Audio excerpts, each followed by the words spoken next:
My name is Matt Benton. I'm the lead investigator of the Paranormal Research Unit, and I've been investigating the paranormal since the summer of 2011.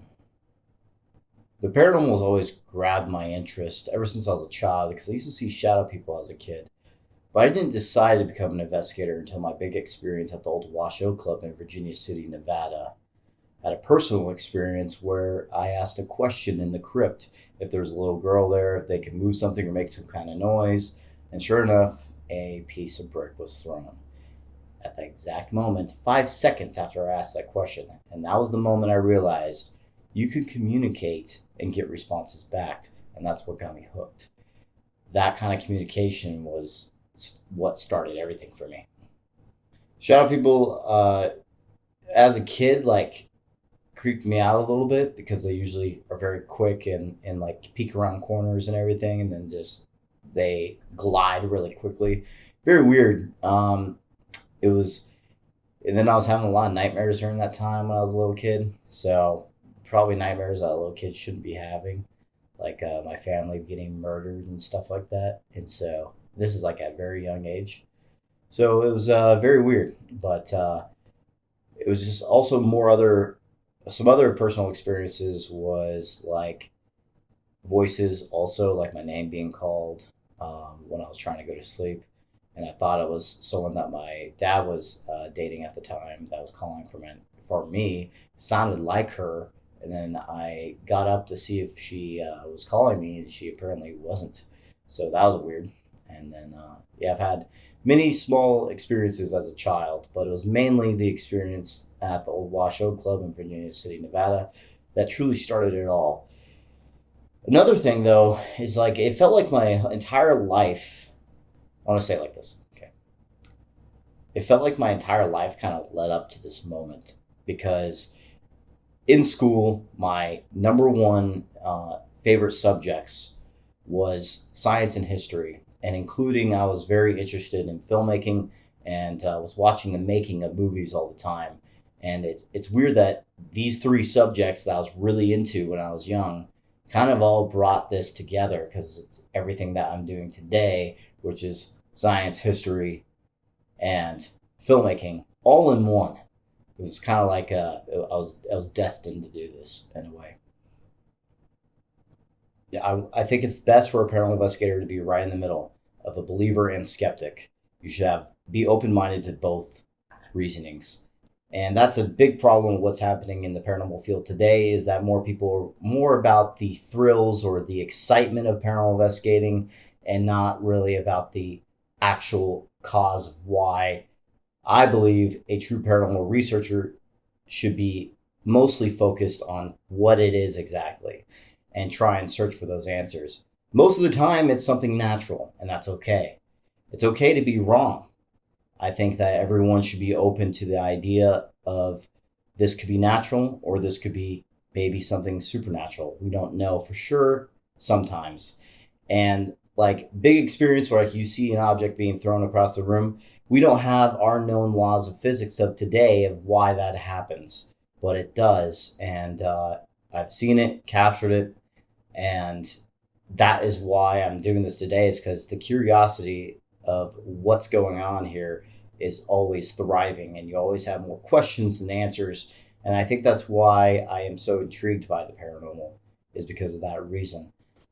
One issue about the paranormal field today, I would say, is cognitive dissonance. And this goes for not just the people in the paranormal field, this goes for the hardcore skeptics also. Uh, they are looking at it from a straight up believer standpoint or the skeptic standpoint. There's like, it's just not real. And full on skeptics, I mean. The ones that are not being open minded. You should always be open minded in the paranormal field. And if you're right in the middle, I think you're in the right place for as a paranormal investigator. Being a little bit of spiritual and being skeptical is the proper way of doing things, in my opinion. I want to advance the field.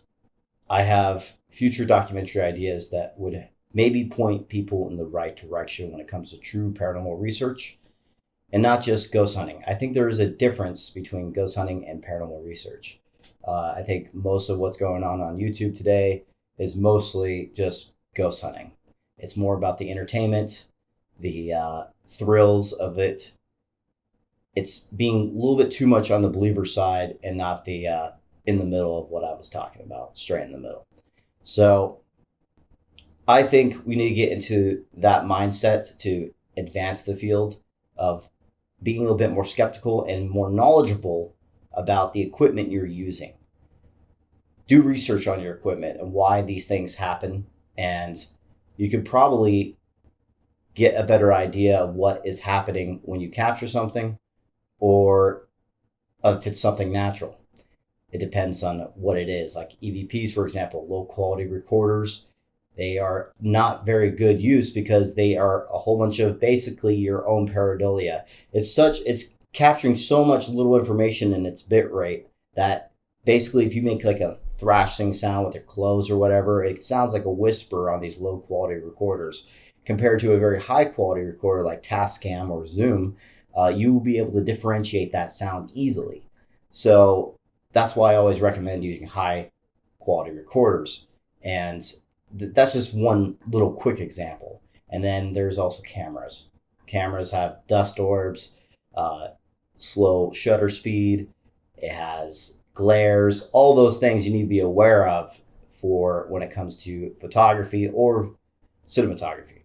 And that's something, those are just two of the most popular items that everyone uses in the paranormal field. And those are just something that people need to be more aware of when they're using their equipment. And there's a lot more in-depth stuff also with other pieces of equipment that people can learn about too. So I go through like a step process of when I find evidence. First, I go through every video camera angle there is during the moment it happens, just to see, let's say if it's something visual, you think you see a shadow or something like that on camera.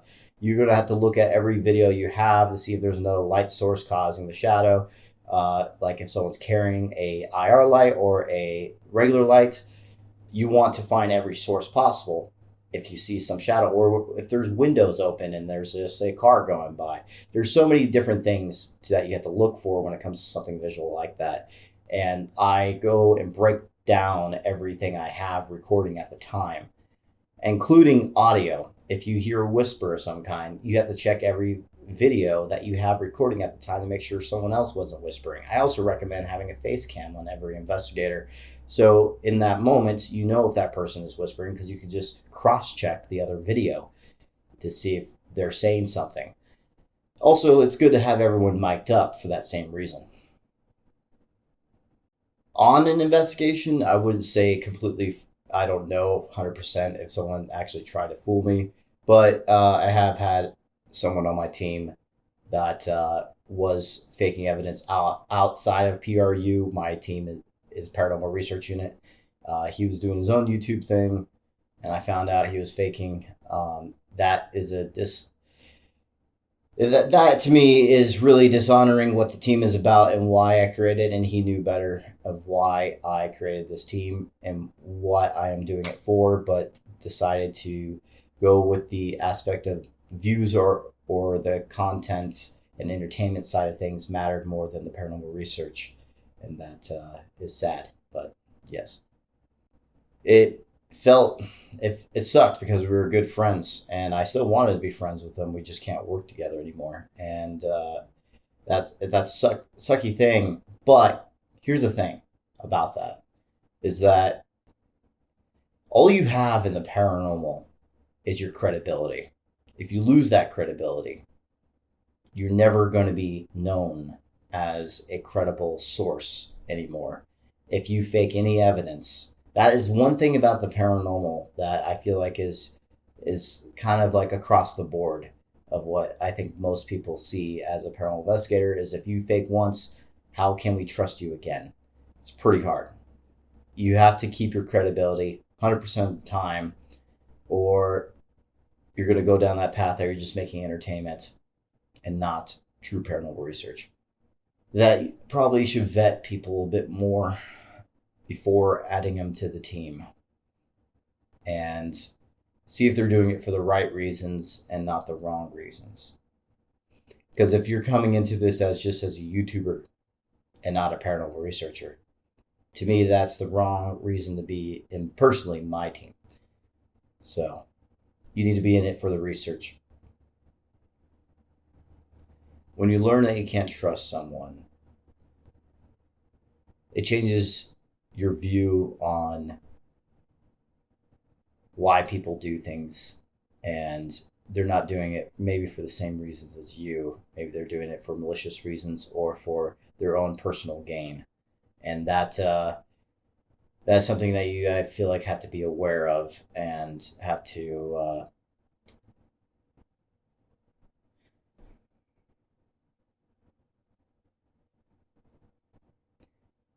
Humans will be humans. Humans will always make mistakes, so just kind of have to learn from it, I guess. So it's there's selfish. There's people do things for selfish reasons, and sometimes not for the right reasons. So first, it puts you in a spotlight unless you do the right thing and figure out what was faked. This, and for my example, this is exactly what happened. Is that I asked for that raw footage to try and clear his name, and unfortunately, it did the opposite. And and the thing is, the truth is the truth, and that had to be put out there, especially when you're in the spotlight. So there's a lot of people that were waiting for the info back on the situation because of another debunker. So uh, it had to be done. I would have rather have had it private, but it was already put in the light and already stood up for that person. So it had to be done that way.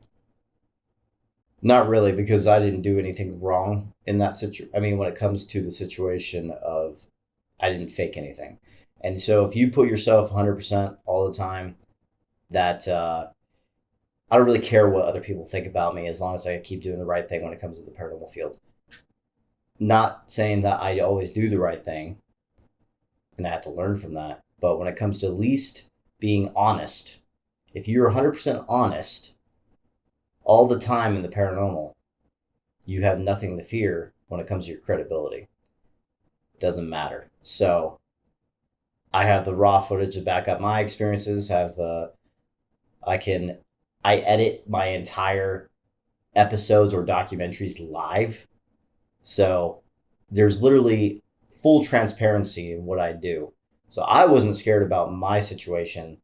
I was more of like disheartened. And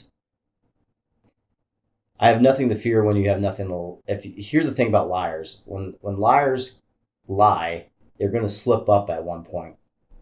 It doesn't matter if it's by a video editing error, if it's they say something different that they said a different time, and then it just doesn't line up. You're always going to find a lie with a liar. And so if you're just 100% truthful when it comes to your work, that's never going to fall upon you because you're being honest. You have nothing to backtrack on. So just be honest. It's that easy. As an investigator, just be honest and you're going to keep your credibility.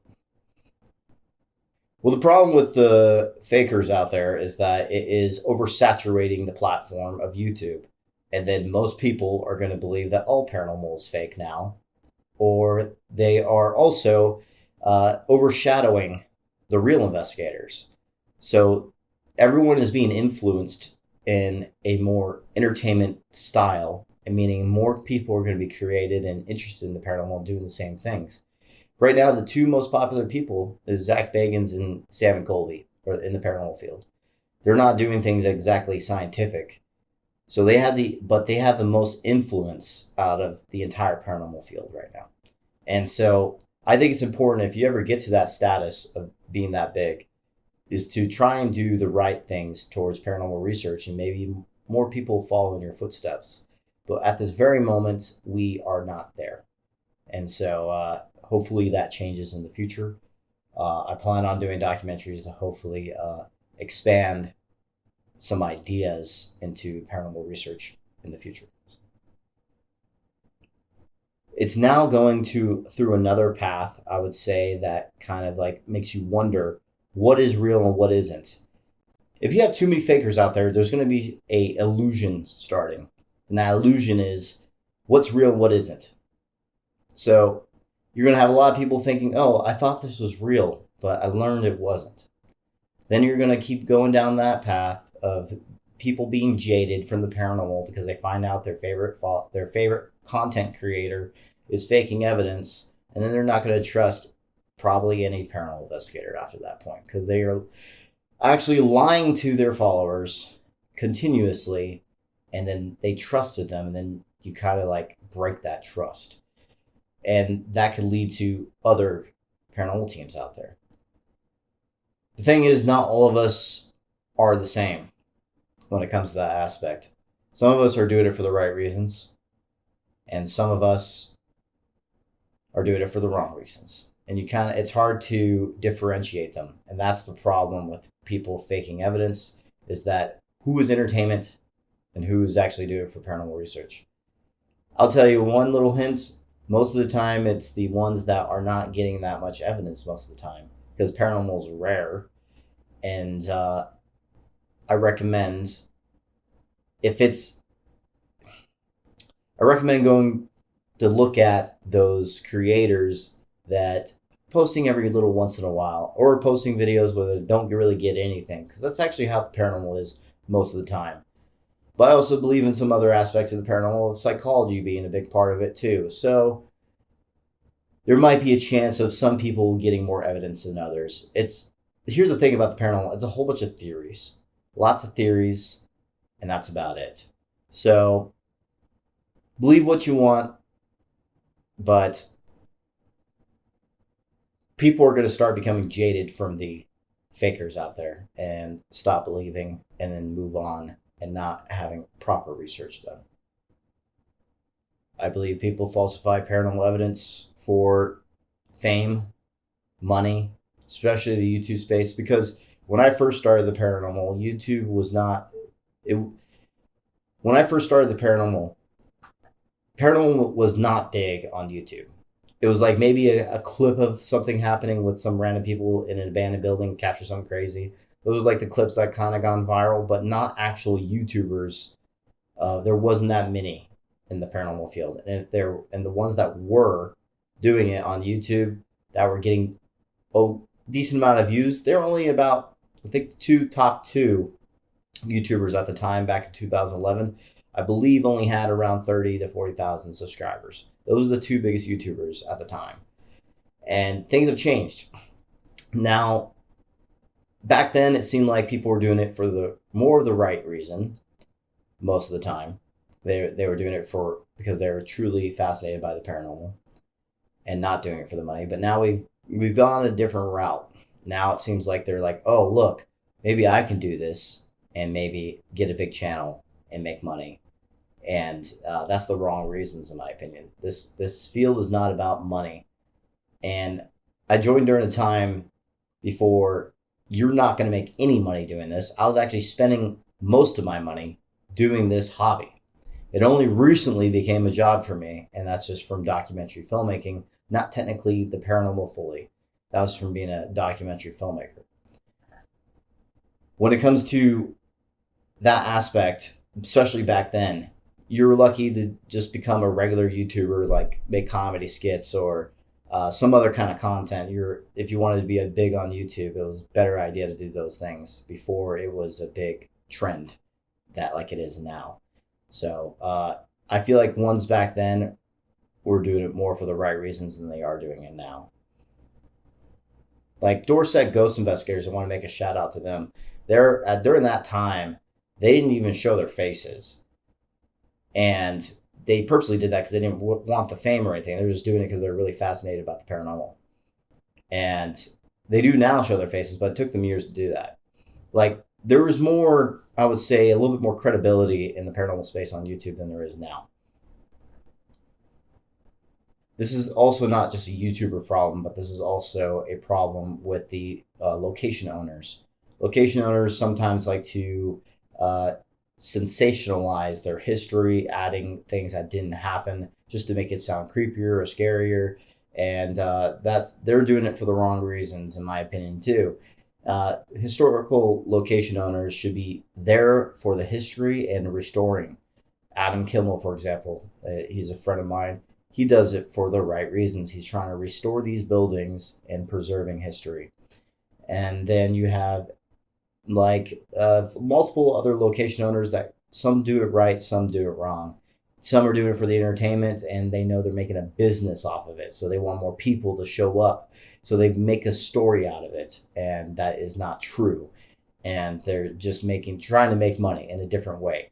And that's another thing that happened in the paranormal field that just kind of changed. It wasn't like that back in the day. Now it's changing more and more. I shouldn't say that there has always been those kind of locations, but it's happening more often. Just because people are noticing that you can make money off of buying a haunted location, a supposed haunted location, make up a story, and more people will be inclined to investigate. And then sure enough, these TV shows, and a lot of TV shows or YouTubers don't do their own research and just go off of that. And then they promote it in that way that they were claimed to say. But myself, Joe, and very few others actually do the proper the proper history in a location and do not sensationalize. Like the whole Bathsheba Sherman story, for example, for the Conjuring House.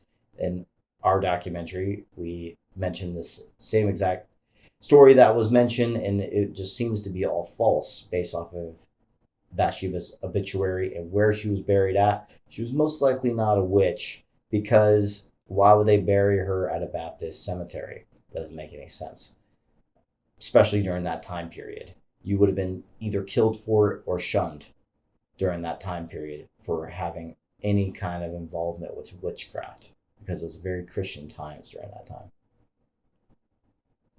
Emotionally, when it comes to someone's name being dragged down the gutter, basically, that I think that's wrong, especially if they're not here to defend themselves and you have no factual evidence to back it up.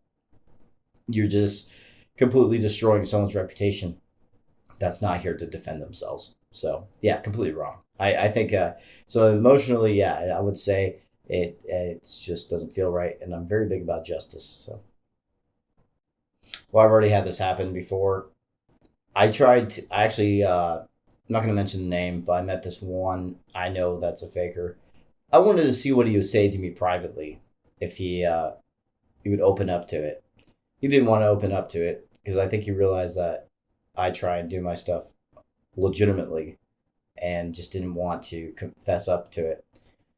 Um, I just kind of let him do what he does. I just left him alone, to be honest. But if it really depends on the person, to be honest. I have confronted another faker online though at one point, and he was judging another real paranormal investigator's content, which I was like, you have no right to judge another paranormal investigator's content that does it for real versus you that does it for fake and views. I was like, yeah, he made some good points in certain things when it comes to YouTube content, but it's just like you're in a different side of things. You're talking to someone that's actually doing it for real, comparably. So you guys are not in the same space. It's not the same community. You're in the YouTuber community strictly. So yeah, that kind of annoyed me when he did that, because the type of individual, he's literally taking money from his followers, acting like he's real, and that to me is a scam artist. If you're taking money from people that are watching you for a specific reason and you're lying about it, that's being a scam artist, and I'm not a fan of scam artists. So I think that would make you feel conflicted and want to,